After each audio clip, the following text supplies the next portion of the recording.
Tips on how to practice to improvise. When learning on how to improvise, you will need to familiarize yourself with basic scales, which will be used as a foundation to make patterns or riffs. It is common to find that most beginners tend to lack technical abilities in reaching their goal. Learning scales will facilitate for a better technique. A good start would be to have a practice plan consisting of 5 to 10 minutes warm-up time, 15 minutes for a study or etude, followed by 2 15-minute slots for artistic development and building a repertoire. If your stamina is not up to playing nonstop throughout the practice time, then give yourself a 3 to 5 minute rest between each phase. Any longer than 5 minutes, the brain will need to be reactivated. Let's go through each phase. The warm-up. Before we start a practice, we need to focus on learning and memorizing. There is no progress if we forget what we have learned. Long-term memorization needs repetition of a particular action, and we need to condition the brain to digest what we are doing for the long term. This is done in the warm-up phase. There are many ways to warm up the brain and muscles, and as you become more fluent in your practice, you'll find your own method of doing this. But we need to start somewhere. The best option is to play scales. The philosophy is to practice what you will be using in an improvisation, but seeing as you have no material as yet, we will use the standard 1-octave major scale. For those of you who are already familiar with playing scales, extend the scales to the highest and lowest notes on your instrument. Studies and etudes.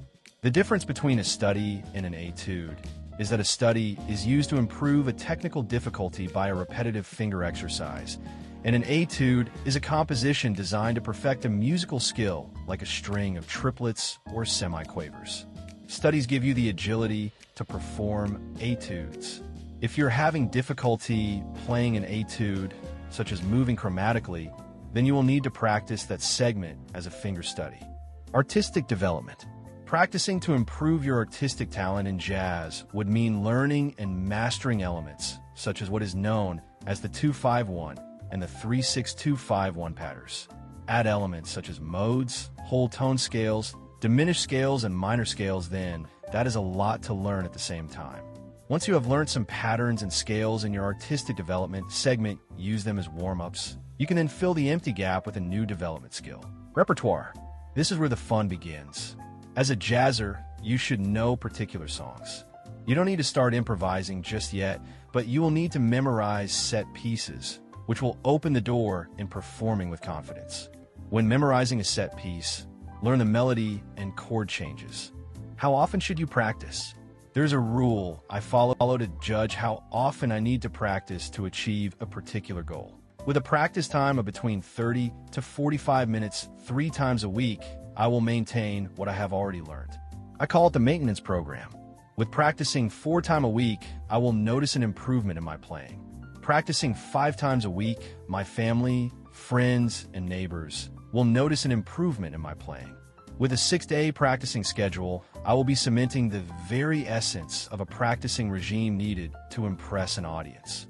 With a 7-day-a-week practicing schedule, musicians will be wanting to perform with you.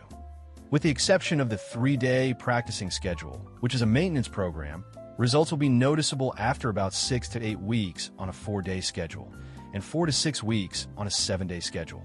If you find life commitments are taking a hold and time is not on your side, don't forget, you do have a life. Use the 3-day schedule. Depending on how cemented your technique is, you can get away with a week or so without practicing and without undoing too much of the progress you have achieved. So, you don't need to feel too bad not taking your instrument on holiday with you.